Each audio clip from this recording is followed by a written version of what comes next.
चलिए हमारे पार्ट 2 का जो अगला पैराग्राफ था हम उसे देखते हैं, जिसका नाम था विचार और विवेक। सारी सुख शांति का मूल प्रेम है तथा प्रेम का मूल त्याग है। दान में त्याग की प्रधानता है। जो मानव अपने धन, विद्या, कुशलता, ज्ञान एवं अन्य साधन सामग्री का परार्थ उपसर्ग दान करता है वही दानशील है। ऐसा दानशील मानव लोभ, कृपणता, परिग्रह प्रवृत्ति आदि का नाश करता है तथा लोगों में परस्पर सेवा सहायता की भावना जागृत करता है।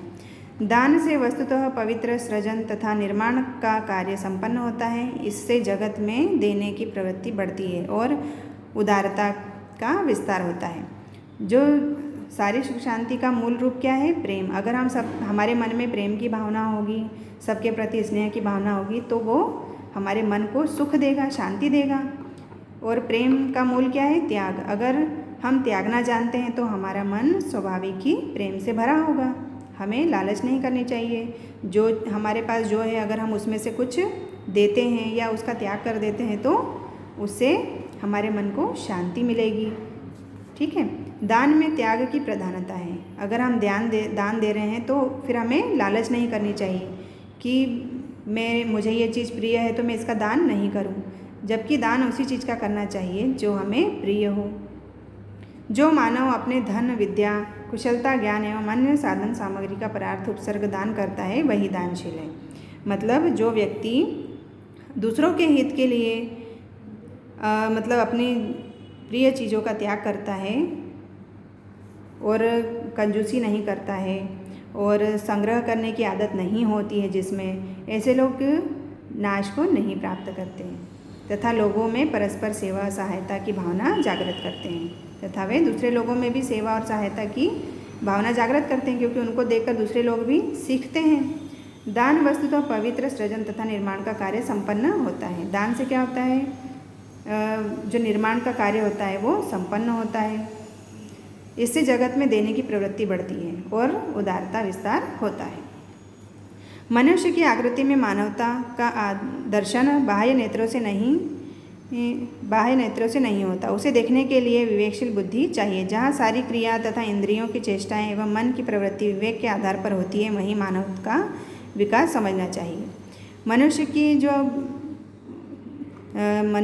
के अंदर जो गुण होते हैं, हमें बाहर से तो सिर्फ उसका शरीर दिखाई देता है, लेकिन जो उसके गुण हैं वो हमें बाहरी आंखों से नहीं दिखाई देते हैं। उसके गुण और उससे जानने के लिए हमें क्या, उससे मिलते हैं, उसके साथ हम बातचीत करते हैं या उससे व्यवहार करते हैं। जब हम उसके अंदर के गुणों को जान पाते हैं कि ये व्यक्ति कैसे स्वभाव का है, वहीं मानवता का विकास समझना चाहिए।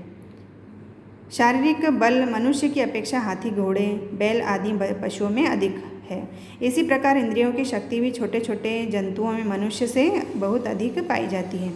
परंतु बुद्धि, शारीरिक बल किस में ज़्यादा होता है? जानवरों में होता है। स्वाभाविक सी बात है, हमसे ज़्यादा शक्तिशाली होते हैं जानवर, हाथी, घोड़े, बैल, पशु, है ना, इनमें हमसे अधिक शारीरिक बल होता है। इसी प्रकार इंद्रियों की शक्ति भी छोटे छोटे जंतुओं में मनुष्य के से बहुत अधिक पाई जाती है। तो जो शक्ति होती है ये तो हमसे ज़्यादा किसमें होती है? जानवरों में होती है। परंतु बुद्धि विवेक के बिना शारीरिक रूप से शक्तिशाली पशु बंधन में रहकर जीवन भर बुद्धिमान मनुष्य के संकेत अनुसार कर्म करता है। उसे स्वयं अपने लिए हितकर कर्तव्य का विवेक नहीं होता है। लेकिन मनुष्य में क्या है? बुद्धि है। वो बुद्धि का किस प्रकार से उसका प्रयोग करना है, उसे कैसे काम में लेना है, ये गुण किसके पास है? ये मनुष्य के पास है। और भले ही जानवरों के पास शारीरिक बल अधिक है, लेकिन उनके पास बुद्धि और विवेक नहीं है। वो उनमें सोचने समझने की शक्ति नहीं है। जैसा इंसान उनसे करवाता है वैसे ही वो करते हैं। देखिए, जैसे जानवरों से मनुष्य काम लेता है, जबकि जानवर मनुष्य से ज़्यादा शक्तिशाली होता है, लेकिन फिर भी उसे अपने कंट्रोल में करके उससे बड़े अच्छे से काम लेता है मनुष्य। तो ये गुण किस में होता है? मनुष्य में होता है। यद्यपि पशुओं के द्वारा मानव जाति की बहुत बड़ी सेवा होती है, तथापि वह सेवा कर्म स्वयं पशु अपने विवेक से नहीं करता, उसे कराया जाता है। लेकिन पशु क्या करते हैं? मानव की बहुत सेवा करते हैं। कैसे? वो जानबूझकर नहीं करते हैं, क्योंकि उनमें बुद्धि नहीं है, उनमें विवेक नहीं है। मानव जैसे उनसे काम लेता है वैसे वो काम करते हैं। वो अपनी इच्छा से नहीं करते हैं, मानव उसे करवाता है जब वो करते हैं, लेकिन वो अपनी इच्छा से मानव की सेवा नहीं करते। जहाँ समस्त कर्म कर्तव्य का पालन रख कर होते हैं वहीं मानवता है, और जहाँ शासन में रहकर कर्म कराए जाते हैं वहीं पशु प्रकृति की प्रधानता है। मतलब जहाँ समस्त कर्म मतलब जितने भी काम हैं वो कर्तव्य के तथा सोच समझ रख कर होते हैं वहीं मानवता है, और जहाँ शासन में रख कर कर्म कराए जाते हैं वहीं पशु प्रवृत्ति की प्रधानता है। मनुष्य की आकृति में कहीं पशु प्रकृति, कहीं आसुरी प्रकृति और कहीं कहीं मानवीय प्रकृति का दर्शन मिलता है। इससे भी ऊपर मनुष्य की आकृति में ही ईश्वर दिव्यता भी आविर्भूत होती है। जैसे कि हमने देखा है कि कोई मनुष्य कैसा होता है, बहुत ही अच्छा होता है, उसमें सद्गुण होते हैं, अच्छे गुण होते हैं और वह सबसे अच्छे से व्यवहार करता है। और कुछ लोग कैसे होते हैं, बहुत बुरे होते हैं, वो जानवरों जैसे सलूक करते हैं। मतलब मनुष्य तो है लेकिन उनकी आदतें कैसी है, जानवरों जैसी है। किसी से अच्छे से व्यवहार नहीं करना, हर बात पर चिढ़ना, गुस्सा करना, मारना, मारपीट करना, ये सब। और कुछ लोग हैं बहुत ही ज़्यादा घिनौने होते हैं, आसुरी प्रवृत्ति के होते हैं। वो समझते ही नहीं है कि क्या सही है और क्या गलत है, हमें क्या करना चाहिए, क्या नहीं करना चाहिए। वो दूसरों को दुखी देखकर ही खुश होते हैं। ऐसे लोग भी होते हैं। और कुछ लोग ऐसे होते हैं जो मनुष्य तो हैं लेकिन उनके कर्म ऐसे हैं जैसे ईश्वर की उसमें आकृति दिखाई दे, उनमें ईश्वर जैसी दिव्यता दिखाई देती है।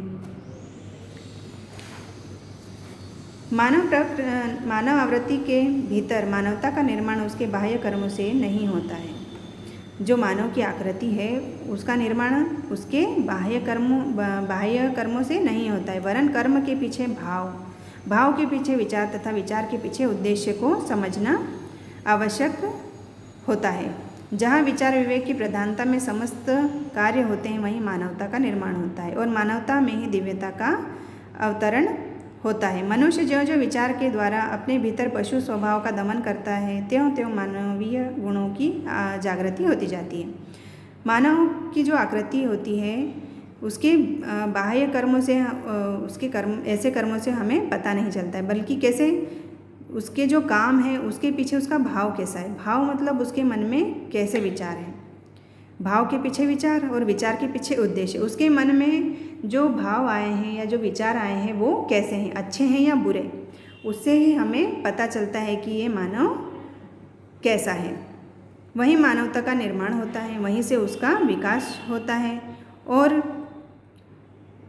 और मानव में ही दिव्यता का अवतरण होता है। जहाँ उसके कर्म अच्छे होंगे, उसके विचार अच्छे होंगे, उसके विचार के उद्देश्य अच्छे होंगे तो उसके अंदर दिव्यता मतलब एक अलौकिक चमक उसके अंदर उत्पन्न होने लगेगी।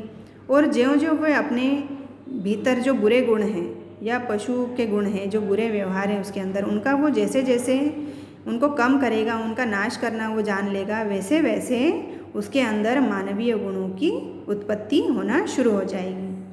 तो हमें हमारे जीवन में भी इन सब बातों का ध्यान रखना चाहिए। अगर हमारे विचार अच्छे होंगे और उन्हें हम विवेक के साथ मतलब जो भी हम विचार करते हैं उसे पहले हमें समझना होगा कि वो हमारे लिए अच्छे हैं या बुरे हैं, दूसरों के लिए ये अच्छे होंगे या नहीं होंगे।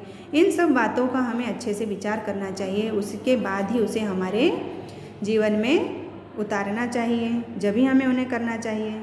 उससे क्या होगा कि हमें हमारे अंदर एक आदत हो जाएगी कि हमें हमेशा अच्छा ही करना है।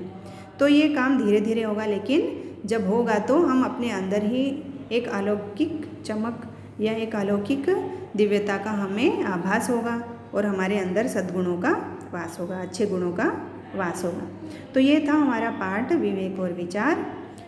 तो आशा करती हूँ ये पाठ आपको अच्छे समझ में आया होगा। आप इस वीडियो को देखिए और अच्छे से इस पाठ को समझिए। आज के लिए इतना ही। जय हिंद, धन्यवाद।